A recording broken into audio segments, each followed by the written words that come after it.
This is for you. If you have any negative item that you cannot get off, maybe you can't figure out how to remove a bankruptcy. Maybe you're having problems with American Express or, I don't know, Wells Fargo, or even a medical collection. You can use these techniques to remove virtually any negative item. All right, so that does sound like kind of a bold statement, but these are the same things that I use for every single one of my clients. So if it works for me, it'll work for you. In 2019 alone, I removed over 5,300 negative items. And that's not even including, late payments and stuff. That's over 3,000. So that's 8,000 plus negative items that I removed using these techniques, okay? So I'm going to break down the formula for a letter, the formula for reasons, what you shouldn't do. You're here because you're having issues, and I'm here to help you fix it, okay? So make sure you stay till the end, like I said, and make sure, like I said, that you shout out anything that you want in the chat. I will be able to reply to you. I might be watching this with you right now. I'm not too sure what I'll be doing tomorrow at 6 p.m. Pacific Standard Time, but I will get back to any questions that are in the chat, right? So let's jump right into this. So we're first going to look at the reasons that you are not getting conversions out of your dispute letters, right? So what this means is that you've done all this stuff, you sent your letters in, you crafted them, you sent in whatever your letter looks like, and they're coming back and saying, it's been verified, it's been verified, it's been verified, the creditor certified it as accurate, we don't have to send you this, and maybe you called, maybe you're on the phone with the bureaus or the creditors or the collection agencies and you're just not making any headway. I'm going to show you right now the 5 reasons that you are not getting your conversion, okay? So what I mean by conversion is that you send in your dispute letter and you get the result that you're looking for, just so that we get that out of the way. All right, so the number one reason, and if you know me, you know that this is probably what I'm going to say, templates, all right? So we have the 5 right here, the 5 reasons, and we're going to break down every single one of these, okay?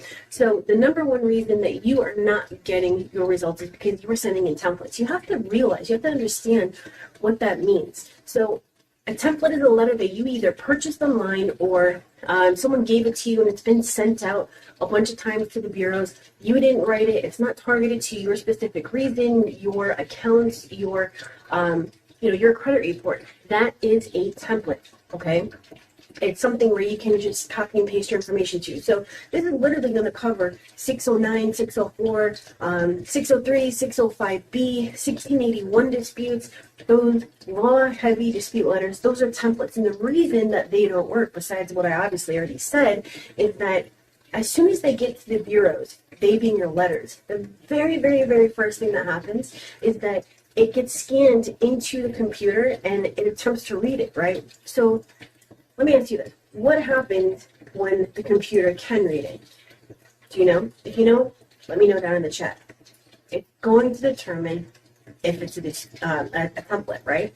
So I don't know how many of you went to college, but if you went to college, and unless it was, like 20 years ago, which there's no real problem with going to school 20 years ago, but now they check for plagiarism, right? They'll scan your essays and your papers and all that kind of stuff into a system, and they're going to check for plagiarism. If obviously you plagiarized, you're going to get in a lot of trouble with the dean or, the director, or your professor or whoever, right? And you might even get kicked out. This is the same thing, that they are looking for very specific matches in the information, whether it be the formatting of a phrase, exact or partial matches. It's looking to see, has this been sent before by somebody else or even by you, because you can't send in the same dispute letter over and over and over again, okay? So that is the number one reason that you are not getting the results that you want, and it's because you are sending out templates, all right? So how do you fix that? I'm going to show you how to fix it, but this is a very, very, very simple thing, and I actually already told you. The way that you fix this is sending out everything customized to your specific needs, your situation, your credit report, using the facts directly off your credit report.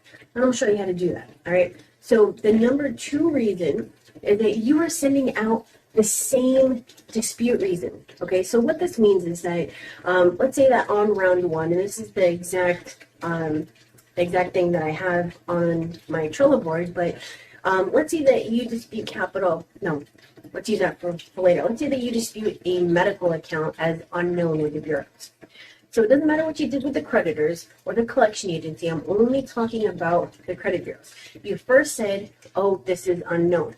Now, when you dispute it again, you can't say that it's unknown. I mean, you can challenge them, not sending you a copy of a signed contract. You can challenge their method of verification. You can dispute the date last active. You can dispute the balance. You can, go down the hierarchy, but you cannot say that it is unknown again.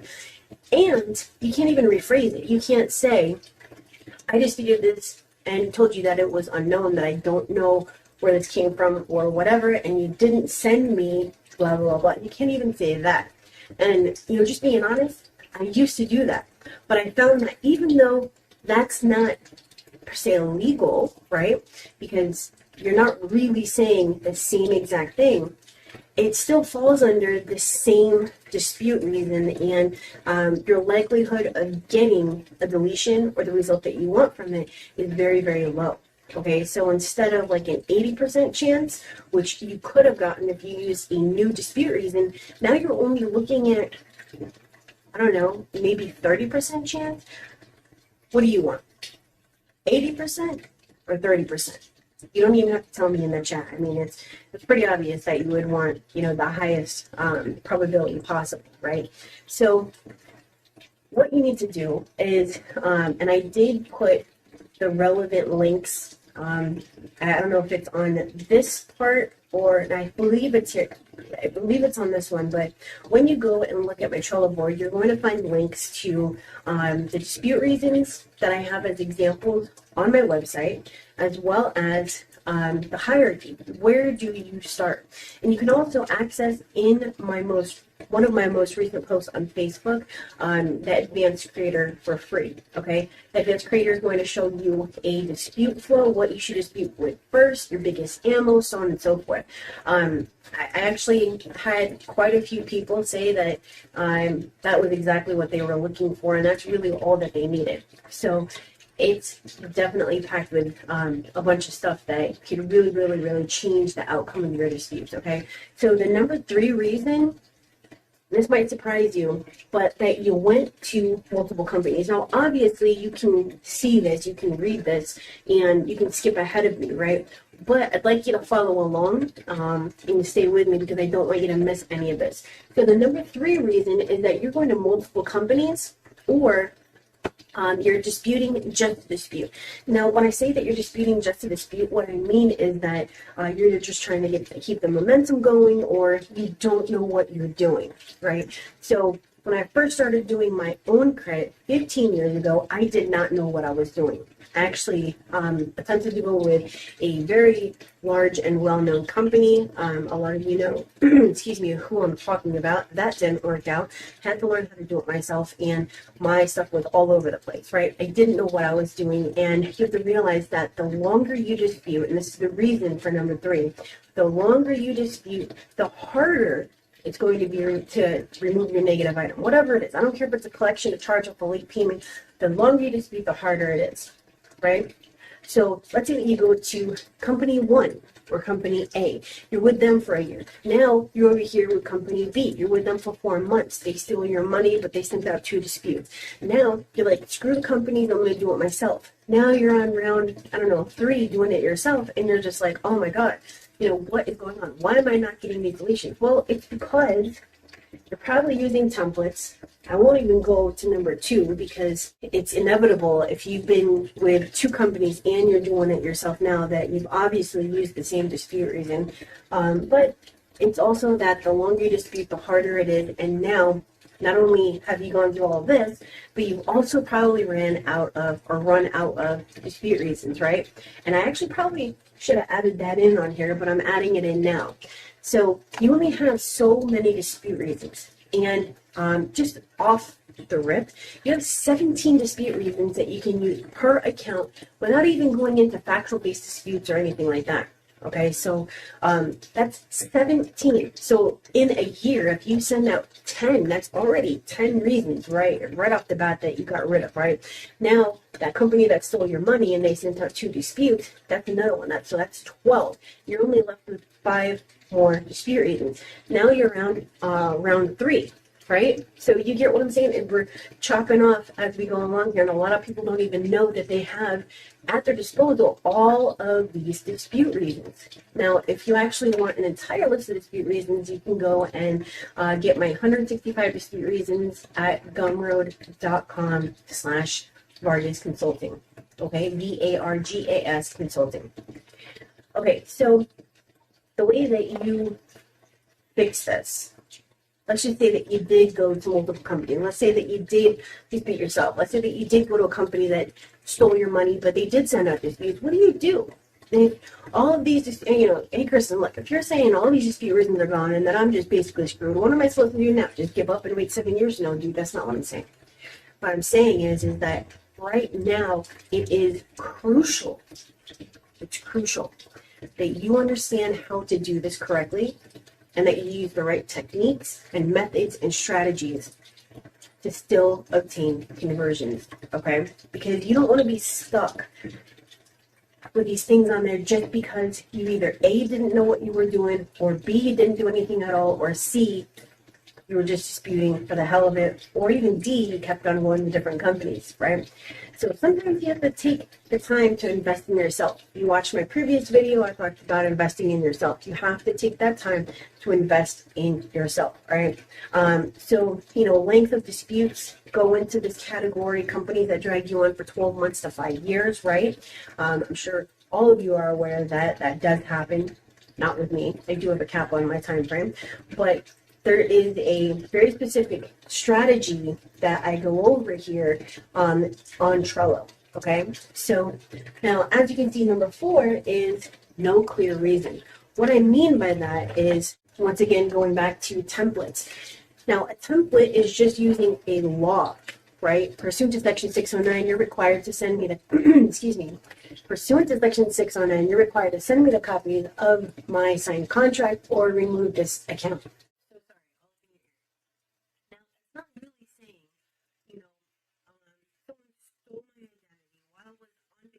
In Japan, and it could have been on the flight, right? Because that happened a lot. Happened to my parents, but it was their identity plus $20,000, and that was actually their money that they were going to New York to put on a house. So that really sucked for them. But you're building up a story here, right? We're going to get into the whole how to build out your dispute letter, but you need to tell them why you're disputing, why you're sending the letter, and what you want to happen. So using a template, you're not telling them any of that. You're saying, according to this law that they say that they can interpret, right? According to this law that you don't even follow, you're required to do this, this, and this, or I'm going to take you to court. Now, as a side note, it is illegal for you to even state that you're going to take them to court if you have no intention of doing so. So please, we're actually going to put that under the biggest mistakes, but please don't do that unless you actually mean it and you actually intend to take them to court or credit collector, okay? So when I say no clear reason, what I'm saying is that you're not saying this account is completely unknown and wasn't even in the country at that time that it was opened, okay? You need to remove this because you do not have my signature on any documentation, and if you do, I need to see it. You see the difference between a pursuant to some law that doesn't pertain to me and that you interpret the way that you want, and, hey, I need to see this because blah, blah, blah. So when you give them a clear reason, you're following this formula that I have laid out for you, and you're going to see much, much better results, okay? So if you're just doing templates and all that kind of stuff, you might be converting at like maybe 30%, but if you implement the stuff that I'm teaching you and everything that I've gone over in my videos, you can see deletions in as little as 30 days, even if you've gone to multiple companies and you've used your templates, okay? Now, I'm not saying that all templates are bad, all right? Let me just get that straight. I am not saying that all templates are bad because they're not. if you're disputing with the creditor, I do advise that you use a template, because I'm not going to go much into the because part of that, but I'm only specifying the credit bureaus when I say no templates, okay? So if I were to dispute directly with Capital One, I would be using a 623 direct to creditor letter, and I would be using a template. And I got like hair on my face and hair. Anyways, if I were disputing with a collector, I would be using the validation of debt method unless they were a debt buyer. In that case, unless it's actually truly inaccurate, I wouldn't be disputing with them at all. So there are circumstances under which you will want to use a template, okay? So not all templates are bad. It's only to the bureaus. There is one, just that I can think of off the top of my head, one template that you may consider using with the bureaus, and that's Section 611 reinsertion letter, okay? You can always take parts of it, but that one is okay to use because it is very specifically about them violating the law, and you don't have to put a factual dispute in there. All right, so I'm sure that you get this part. We're going to go on to the next one. All right, so using the wrong reason, and this is number 5. All right, so we already went over templates, same dispute, multiple companies, no clear reason, and wrong reason. And this kind of ties everything together, right? So what I mean by wrong reason is that if you are disputing with a creditor, right, Capital One directly, you would not send them a validation of debt. Now, I might have just blown a couple of minds here. All right, so what do you think I mean by wrong dispute? Give me an example down in the chat. What do you think would be a wrong dispute reason? Okay. A 623 dispute goes directly to the creditor. A validation of debt goes to a collector because you are validating the debt. Okay. So the VOD method goes directly to the collector. The 623 goes directly to the creditor. All right. The 609 goes directly to the bureaus. All right, so basically here, there's really, when I say it ties everything in, it's because we don't want to use templates. That's number 1. The second part of this is using the wrong reason in, let's just say, I don't want to go on a tangent here, so that's why I'm choosing my words very carefully. Let's just say that you are disputing a bankruptcy, okay? You're disputing a bankruptcy and you send them a 609 letter regarding your bankruptcy. Dude, that doesn't even apply in this situation, okay? Because a lot of you think that it really has to do with contracts, but it doesn't. It actually has to do with applications, okay? So that's not even the way that you're supposed to dispute a bankruptcy anyways. Asking for verification of it, that's for a different video, a different day. You might want to go and look that up, how to remove a bankruptcy, but very specifically, you're using factual-based disputes, wherein you're not asking for any sort of validation on anything because you're taking the facts directly off the credit report and you're using them to remove it, right? Okay, so just be careful. That's all I'm saying is just be careful because these are, and I spent a ton of time putting this together and researching comments and my conversations and my chats and letters from my clients and emails and everything. I pulled them, I researched them, and these are the 5 top reasons. Okay, so when you are disputing with a creditor, which you probably shouldn't do anyways, but you're going to be using a 623. Do not use any other type of dispute unless you're taking them to court, okay, or unless you're challenging them. With a collector, you're using the validation of debt method. Do not send them a 609. With the bureaus, you're using factual-based disputes. With the courts, don't even bother, okay? Don't bother freezing LexisNexis and all of that unless it specifically has to do with disputing your inquiries, and you're going to go to Sage for that, okay? So that kind of wraps up this part on the 5 top reasons why you are not seeing the results, okay?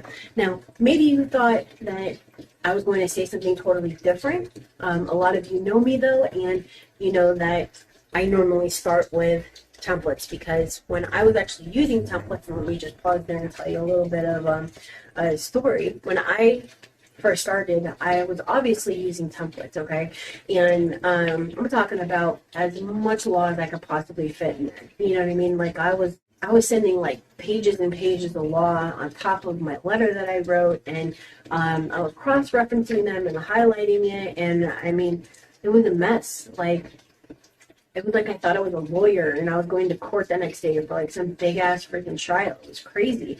You don't want to do that. You don't want to do that, all right? So one of the most important things that you need to understand is that you need a little bit more background on who the credit bureaus are. And I'm going to tell you why this is important, because some of you may be like, oh my God, this is like going to be real boring and I'm just going to turn this off. But do you, and I want you to answer this in the chat, do you know what business the credit bureaus are in? Now, some of you might obviously say credit, right? Credit bureaus. They're not in the credit business. Now, obviously about credit reports, yes, but they are in the data business, all right? They are in the business of obtaining, maintaining, and selling information. Now, if that doesn't make sense to you, I'm going to explain it, okay? I'm going to break this down for you so that you understand it. And the reason why this is important is because you have to realize that the bureaus, creditors, and collection agencies, are not there to help you. They are not there to help you. They have no incentive to assist you, okay? And that's why it's so important that you watch to the end, because this is actually the biggest part in Trello in my notes, okay? So this is very, very, very important. And if you don't know this, this is going to be one of the biggest mistakes that you make. You don't want to add it over here. You want to use this plus this information to what? To get your results, right? So let me ask you a question. Besides not knowing that they were in the data business, did you know that the bureaus have a conflict of interest? Yes or no? Do you believe that the bureaus have a conflict of interest when it comes to investigating your information? If you said yes, you are correct. They have a conflict of interest because, once again, they obtain, maintain, and sell it, right? So they obtain your information either from public records, such as bankruptcies, or directly from the creditors who pay them to report it. Now, likewise, the bureaus pay creditors for this information, right? So, additionally, you have to understand that the creditors are subscribing to 1, 2, or 3 of the bureaus, right? If they're a smaller company, they might only do TransUnion. If they're a large, a mid company, they might do Equifax and TransUnion, like most medical places. And then if they're big credit card companies and loan companies, banks, all that kind of stuff, they're going to subscribe to all 3. All right. So the creditors are paying the bureaus to report this information, and the creditors are also purchasing this information from the bureaus. Now, and I do believe that I made a mistake when I said about the bureaus paying the creditors for the information. That's incorrect. I did not mean to say that. I meant the creditors are paying the bureaus for the information, okay? So what I mean is that, have you ever gotten those mailers that are like, you're approved for this, or, come in for a new vehicle, and you're like, dude, I wasn't even shopping for a vehicle. Like, there's a dude in New York, Fusillo. I don't know if any of you are from New York, but at least upstate New York, there's Fusillo, Honda, and Ford, excuse me, and all of that. Well, that dude is a freaking millionaire. Like, he doesn't even need to have all these places, but he's got all the money because of these places, all these car dealerships. He sends a crap load of direct mail, and it still works. But where does he get this information from? Where does he get your address from? Where does he get, your phone number from? Where does he get all this information from? He gets it from the credit bureaus. Now, those of you that are in sales and marketing and all of that, where do you get your leads from? Now, if you work for places, and I'm just going to use one place that I worked for as an example. If you worked at doing cold calls and stuff, like you work at Kirby Vacuums, right? I was the chick that would go knock on your door. I'd get the dude in for an appointment who would then, demonstrate with the, Kirby Vacuum and all of that. But where do they get their information from? They get it from the bureaus, right? They pay a crap load of money for your information, and they have it by those of you that are in sales and marketing, think about Facebook ads, right? A lot of that information also is credit bureau related and all that kind of stuff because it all has to do with leads. But how are they able to, and putting Facebook aside because you provide that information, but let's just use the Kirby vacuums again. How do they know that you are 35 years old, that you're a male, and that you make average income? They get it from the bureaus. They get it from the bureaus. I can go online right now and do a Google search and find a bazillion, hundreds and hundreds of pages about purchasing qualified leads. Qualified meaning that they fit my demographic and all of that kind of stuff. It's not just, Bob who works in McDonald's that I'm trying to sell a $15,000 coaching course to, or, one-on-one coaching to, and he obviously can't even afford it. Right? So you have to understand that there's a huge picture to this and that you are only one part of this. We're spending a lot of time on this because it's very, very important, as you can tell. So sorry. Let me just grab some water real quick. Sorry about that. Okay, so what the heck was I going to say? Oh, yeah. Okay, so I'm certified with the CCA for credit, right? So one of the first things that you have to do is go through like hundreds of pages of documentation and learn how to do this, all the laws, all the things you should and shouldn't do, right? And I also took Dispute Suites course as well. One of the very first things that you learn is the business that the bureaus are in. It's that important that besides learning that you can't do credit repair in Georgia and that, that about the Credit Repair Organization Act and, all that kind of stuff, the very next thing is what business the bureaus are in. It's that important that it's before you ever learn, how to do templates and, what you should and shouldn't be disputing and all that kind of stuff. You have to learn about this. That's how important it is, right? So my only point behind this is for you to understand that there's a much bigger picture to all of this. And what it all boils down to is that the bureaus have no incentive. The creditors have no incentive. And the reason why, long story short, the reason why I'm not rushing any of this, okay, is that if the bureaus remove something, that means most of the time, even though it doesn't really matter if, the creditor is giving the bureaus like hundreds of accounts, well, most of the time, that means that they're not going to get paid for that account, right? So you are taking money away from the bureaus, and their job is to make money, not lose money. Additionally, when your accounts are inaccurate because of negativity, it might mean that your score is lower. Now, fixing your credit means you're going to have a higher score. What does a lower score mean? Does it mean a lower APR for you, or does it mean a higher APR for you? Let me know in the chat. What does it mean? It means you have a higher APR if you have a lower score, which means more money for the creditors, which means, when I say more money for the creditors, it means that they make more money. So they're going to make more money at a 26% interest on a vehicle, right, instead of a 6% interest. That also means that they're going to pay the bureaus more money for this information, and that the bureaus are going to make more money. So why would they want to let you raise your credit score? When I mean they are going to lose money because your information is no longer going to be that valuable. Things to think about, all right? And it works both ways. Lower score, higher APR. Higher score, lower APR. So on and so forth, right? Okay, so let's move on to the formula. And a lot of you may have heard some of this part because I obviously have free videos on this, and I just stepped on freaking Legos. Anywho, the formula part, okay? So you have a letter formula and an account and or reason formula. Now, the reason I'm calling it a formula is because it's always the same. Your biggest animal is always on the top. Your rounds 1 through 4. Okay, so if you watched a previous video of mine about the pyramid method, if you break a pyramid or triangle into 3, and you can even use the inverted or you can use a regular pyramid because I explained both methods. They're basically the same. You're going to have date last active, date last paid, so on and so forth at the top beside your blatant inaccuracies like different balances and whatnot. In the middle, you're going to have the stuff that's not as important and it's not going to get you as many deletions.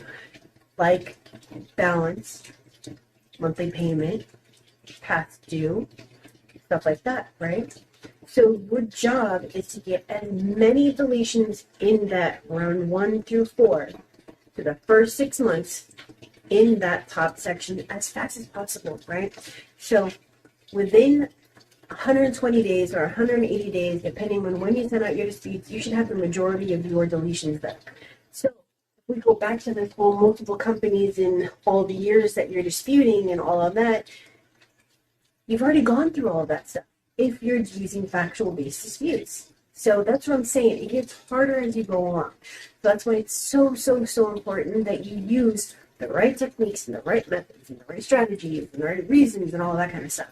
Is it kind of coming together for you? Yes or yes? Yes or yes? Okay, tell me down in the chat. Yes or yes? All right. I will not accept anything other than a yes. If you vote no, anything other than that, then it's not the video for you. Okay. So I didn't mean that in any mean way at all. All right. So going back to this, there's a letter formula and an account reason formula. Okay. So looking at the letter, it's very, very specifically, and once again, I break this down on Trello very specifically. You need to tell them why you are writing this letter. In the very top part of your letter, you should be telling them why you wrote it. So what this means is, just like I said, I got on a flight to Japan 3 days ago, a week ago, a month ago, 6 months ago, I got on a flight to Japan. When I got there, I went to use my card and found out that it was blocked for fraud. It turned out that the fraud was real, and then I'm a victim of identity theft. These are the accounts down below that I need you to investigate. Please send me a new credit report. And in between, you're going to list your accounts. The formula is always the same. Why you're sending this letter to them. Why you're sending this letter to them. And what you want them to do. I want you to investigate them. I want you to send me a new credit report. What you want them to do, all right? Why you're sending it, what you want them to do. But you have to remember, you have to do this in a real person type of way. That's why I also put out 2 software pieces. One on creating disputes, very simply walks you through by asking some questions, and then one for creating your dispute reasons, because you want it to be genuine. Every single letter that you put out needs to be genuine. Every single letter that you put out needs to have its own story. Every single letter that you send out needs to have its own dispute reasons that have never been used before. Right? Make sense? Okay. So your account or reason formula is going to very, very simply be, and like I said, a lot of you already know this, what you are disputing, such as date last active, balance, date last paid, so on and so forth. Why you are disputing it. 3 different dates. Can't possibly be 3 different dates because the date last active is 1 date, right? You're not even talking about challenges or anything like that. However, this is where a challenge would go if you were challenging. And the action that you want to occur, delete or correct, delete or correct. So if you have so what you're disputing, why you're disputing it, and the outcome, what you want them to do. Your disputes must always, every single letter that you send out needs to match this formula right here. I don't care what you're disputing. I don't care if it's a charge up. I don't care if it's a collection. I don't care if it's a foreclosure or a short sale, an inquiry, a late payment. I don't care what it is. The balance, the monthly payment, the past due. I don't care what it is. It needs to follow this very specific formula. Okay. So an example, and once again, this is coming directly from Trello, is that you are disputing Capital One. You're going to speak Capital One, all right? You're going to say, Capital One, account number, yada, yada, yada, date less active. We're using date less active on this, all right? This account needs to be removed or deleted or stop reporting this for FCRA non-compliance of an accurate data report on my credit report. But delete or remove this account because there are 3 different dates last active or dates of last activity, right? You can leave it right there. Or furthermore, There cannot be 3 different years last active. Was it 2015, 2012? And it shouldn't even be on there. Is it 2019? And if it's 2019 and you have one that's 2015, obviously it's been re-aged, and that's like a whole different thing. Not for this video. But directly off of here, it says, remove this account for inaccuracy because the date last active is reported with a different date by all 3 bureaus.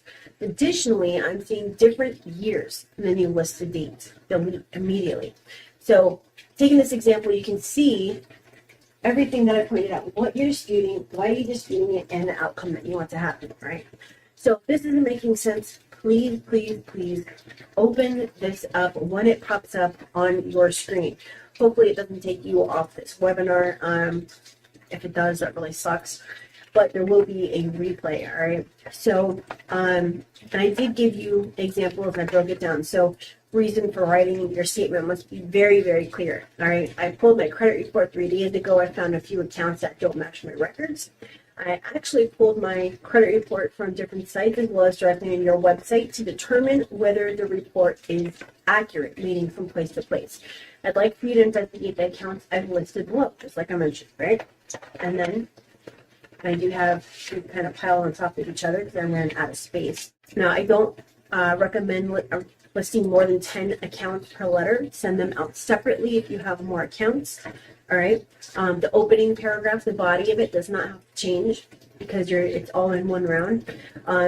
If you have an account without creditor names, you're going to use it exactly as it's listed, such as unknown creditor. If you have X's in the account number, don't list them. You're only going to list the numbers or the letters, such as 1, 2, 3, 4. So if it's XXX 1, 2, 3, 4, you're just going to write 1, 2, 3, 4. All right. So that is how you're supposed to list your accounts. And then, like I said, why you're disputing it. So that's where we use the capital 1 example. All right. I just wanted to make sure I went through all of this. And once again, you will see this on Trello. All right. It's all going to make sense once you actually see all of my notes that I put in here for you. Okay. So moving on to the last part, which is going to be the biggest credit repair mistakes. All right. So after I go through the biggest credit repair mistakes, don't leave the webinar yet. All right, so after I go through the credit repair mistakes, don't leave the webinar yet. All right, so when I see biggest mistakes, and I actually only have the first thing listed on here because when I was writing this on the board, that's when I actually came up with them. Just because my brain was, thinking about it. There had been time in between, but I thought that the first one was the most important, because I've been hearing it a lot this week. So number 1 is going to be making complaints. I'm not talking about complaining to the bureau, like, why did you do this? I'm challenging them. This is a violation. I'm talking about the AG, the BVB, the CFPB, and the FTC. Stop making those complaints frivolously. All you're going to do is screw everything up for yourself. Okay? I'm going to explain why, and I hope that none of you take this the wrong way. Whoever is left on the webinar, please don't take it the wrong way what I'm going to explain, okay? Now, I'm not trying to preface this with negativity. I'm just saying that sometimes the way that I talk is very off-putting, but I don't try to come across that way, okay? So what I mean is that most of the time you're going to love me or you're going to hate me. Right? I get a ton of likes on my YouTube videos, and that same video, I get hate mail about it or thumbs down from, like the same people. Why? And this is a different video, but it's called the law of attraction confirmation bias. You're just looking to confirm what you already knew. So if you already knew that, you're making these mistakes, then you're probably not going to like this video because I'm confirming and you're confirming that you already did this wrong and that's why you're not getting the results, right? But if you didn't know this and all that kind of stuff, you're like, oh wow, that's valuable information. Same video, totally opposite results, right? Okay, so moving on. So this can be really frustrating in that you want to complain to somebody, but you have to understand once again about the big picture. You have to understand the way that the bureaus and the creditors and the collectors and even these organizations see you. And they're not even seeing you, they're seeing your credit report. They don't know that just because you have a 420 credit score that you're the pastor at your church and you have all of these followers that, you led to, be Christians, and that you saved a ton of lives, drug addicts and prostitutes and, all that kind of stuff. They don't know that. They don't see that because all they're seeing is your 420 credit score. They don't know that, you're a stay-at-home mom and that you have 4 children and, 3 of them are either mentally or physically handicapped. And, you spend 24 hours a day caring for these, beautiful little children that God put on this planet for a reason, right? They don't see that. They see your 420 credit score. They don't see that when you're at Walmart that you're giving money without anybody knowing it to homeless people. Right? They don't see that. They see a 420 credit score. And you have to realize this. So, yes, the creditors and the bureaus and the collectors all see you as somebody who stole and either didn't pay on time or didn't pay back at all. And now, after you stole, you're trying to screw the system even more by sweeping it under the carpet, right? If I put something here, I'm not going to see it anymore, right? So I'm trying to stick this here and sweep it under here so that it can't be seen. Kind of like when you're trying to, you're writing a letter in school and the teacher walks past and you kind of do one of those so that it can't be seen. They don't know that it's there. That's what credit repair is, isn't it? Yes or yes? Tell me that you're still listening. Put it down in the chat, all right? Tell me how you feel about this. I really want you to just pause for a second and tell me without any filter how you feel about what I'm telling you right now, what we're talking about, because it's the conversation, right? We're talking about this. I'm not talking at you. I'm not talking to you. I'm talking with you, okay? This is very important for you to understand. So I want to know how you feel about it. Even if you want to privately email me, there is going to be a link that pops up under offers, and I believe link number 2 is my email, which is Kristen@expertcreditsweeps.com. Send me an email, and whether you like this or you hate it, let me know, okay? It's kind of like people watching my YouTube videos. They watch it, and they love it, but they don't even know. They watch it, but they hate it. They don't even let me know. Let me know how you feel about this, okay? So you get credit, you don't pay for it, right? Now you're trying to go through this process and screw the system again so that people don't know about it, okay? All this is in here. Now you get pissed off that the creditor or the collector or the bureau don't want to remove it to help you screw other creditors, right?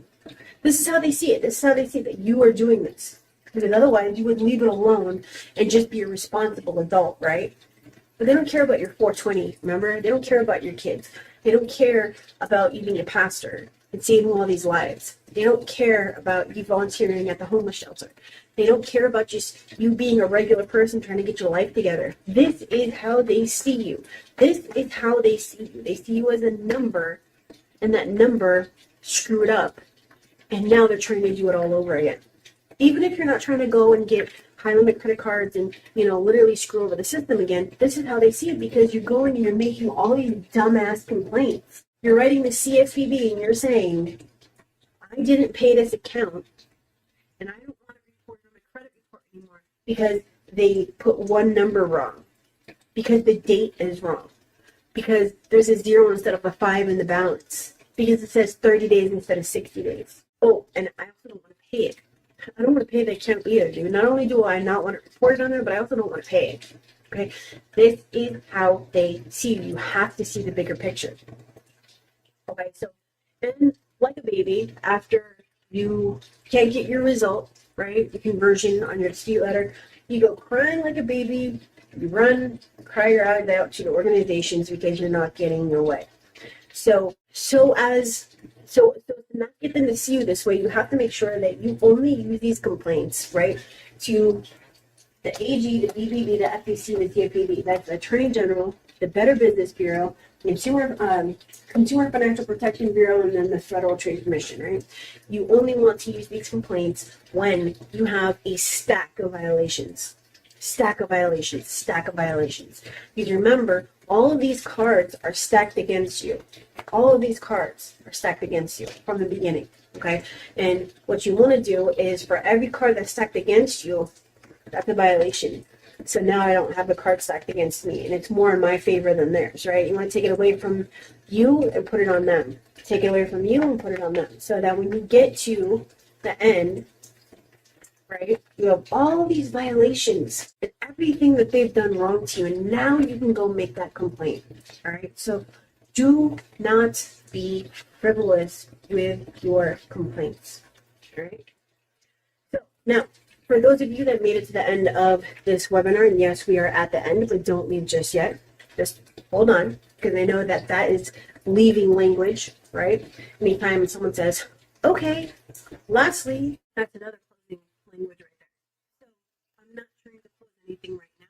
I'm just saying that we have completed all of this stuff, and I just want to give you these 2, 3, and 4 in a moment. All right, so we're going to go over that in a moment. The link should have popped up. If it hasn't, it will, because I have to manually go through and tell my system when to pop up these, links and stuff. So you should be seeing the handout for Trello in a moment, but if you don't, it'll be there. If you need help, you will see offers pop up as well, and let me go over those before I close on this. So I do have a couple offers on here, like I mentioned. If you, either you for your clients or you for yourself, or you know somebody that needs my help taking over their file or your file directly, please use the link that shows up for the first offer, which is a free call. This free call is not an advice call. This free call is not an advice call. You will not get any advice. I may give you a free recommendation, but that is up to my discretion, okay? This call is very specifically and solely only for me to take over your credit file, or to see if I can take it over and see if I can help you. If I can help you, I will provide pricing at that time. I am customizing every single price, every single file, the process, the solution, my solution audit that I provide.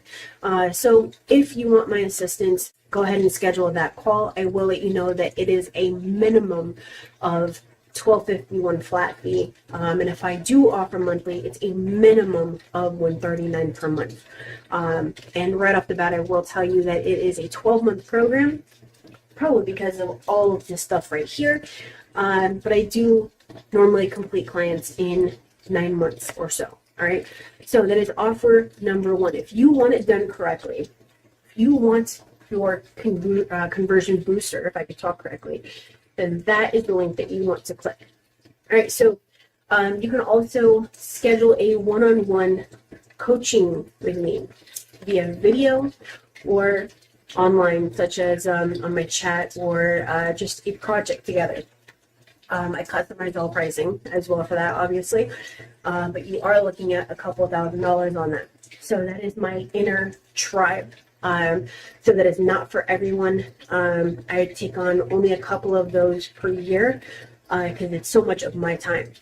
All right, so again, the third thing is so you can directly email me the link to pull up my email using your default email client. It's Kristen@expertcreditsweeps.com.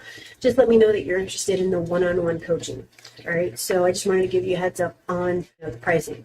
All right, so the third thing is that I'm really excited about. In about 2 weeks, I am doing a paid webinar, right? So if you got value out of this, out of my free webinar, just imagine what you would get out of my paid webinar. It's going to be, I believe it's going to be $97 or so. All right, so in about 2 to 3 weeks, all you have to do is click on the link. There's no payment right now. I will not be asking for payment until I get a very specific date and at least have my outline of what I will be doing. All right, so you will get notifications. All you're going to be doing is entering your name and your email, and you will be, you'll go into my spreadsheet and all of that kind of stuff, and I will be reaching out regarding the notifications. All right, so free call for the credit sweep, one-on-one coaching, and make sure that you, even if you don't know if you want to do it right now, or if you don't know if you're going to have, just $100 sitting on the side, but if you have negative items that need to be removed, this is something that you absolutely want to get in on. So make sure that you go and leave me your name and your email address for that, all right? Okay, so let's go and I guess I can put this down now, right? Because we're done. Let's go and look at 2, 3, and 4.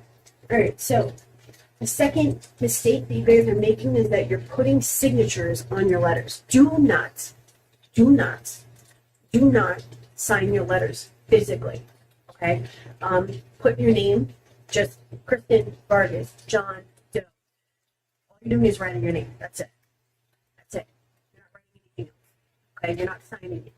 Now, someone actually asked me, what about my signature on my license? Dude, that shit's so small it doesn't even matter. Right, so that is mistake number 2. Mistake number 3 is missing identification. Every single letter that goes out to the credit bureaus must have ID, SSN, and proof of address. Your ID is not proof of address. It is only proof of identification. Social. It does not have to be your social security card. It can be, they'll give you a social security card. It can be something from the Treasury, from the IRS, or W-2, pay stub, as long as it shows your full social, right? Proof of address, obviously, utility bill. All right, so number 4, you guys are using the wrong credit monitoring. The only sites that you should be using are Smart Credit, and I have a link for that one, and Identity IQ. So by the time that I post this video tomorrow, for you guys to watch, I will have added in those links because I added them on the board when I was writing this out for you. I will have added those links into the help and resources section, which is the very first thing that you see on the Trello board, okay? So using my link, you can get Identity IQ for only $21.99 a month, right? Their pricing directly on the website is $29.99 a month, and it's not even as good a membership as what I have to offer you. Okay, so I will also be posting a couple of other resources for you, such as if you're trying to rebuild your credit, you can get a secured card and stuff like that. None of that is mandatory for you to do. It's just there to help you. Now, I am also required to tell you, and I wouldn't not tell you anyways, that clicking on any of those links there, if you do sign up, I may get a commission as an affiliate, such as with Identity IQ and let's just say, My Jewelers or New Coast or the secured card. So just so that you know, and you're not like, oh, well, she didn't tell me, blah, blah, blah. It's already assumed, it's already a statement in my email, but I'm being upfront and honest with you. Now, I will tell you that I'm not trying to sell you anything on that. I use Identity IQ for all of my clients. I use it for myself, okay? It provides the most information, and it also provides the very same place that I start at, which is date last active. You can't find that in a lot of places. It gives all 3 bureaus, all 3 scores, etc., etc. Okay, so if you have negative items that need to be removed, then that is the site that you should be using. Okay, hands down, 100%. Took me years to find it. I used to go with Credit Check Total, then they changed their interface, then I found Identity IQ and all that kind of stuff, and that's one of the mistakes that you're making, is not using the right credit monitor. All right, guys. Now that is it. All right. So I look forward to seeing you on the next webinar. Like I said, that one is going to be paid. Even if you don't know if you have $100 sitting around right now or not, go and submit your information, and you'll have enough time to think on it. Okay. So you will be getting notifications from me. I will also be following up with you because obviously you gave your email address to sign up for this webinar. Thank you for joining me. Those of you that stayed to the end, please go right now and say something in the chat. All right, tell me how you feel about this. Tell me whether you liked it, whether you didn't, and if you did, what part you liked. And if you didn't, tell me what part you didn't. Or, hey, maybe you didn't like any of it. Maybe I talked too slow. One of my mentors told me that I speak too quickly, and that's one thing that can make people really confused, or even feel like I'm spammy or scammy or whatever, because I speak very quickly. I just have a lot that goes through my head at once, and it's not a sales tactic or anything like that. So, I'm passionate about what I do, and sometimes the words flow out very quickly. So I had to slow down my roll. But sometimes when I slow down, the words are already out of my head, and then now I don't even remember what the hell I was talking about to begin with, right? So I slowed down, even if it seemed a little bit boring. It's so that virtually all of you can understand what I'm talking about. So anywho, thank you for being here. If you got value out of this, please share it with somebody else. So, maybe I can help somebody that you know. All right. I'm going to go turn off my camera now. Thank you once again, and goodbye. it's going to redirect you to my Trello board even if you didn't click on the link. So once this ends, it'll go to Trello, but make sure you click on the link. Bye guys, thank you.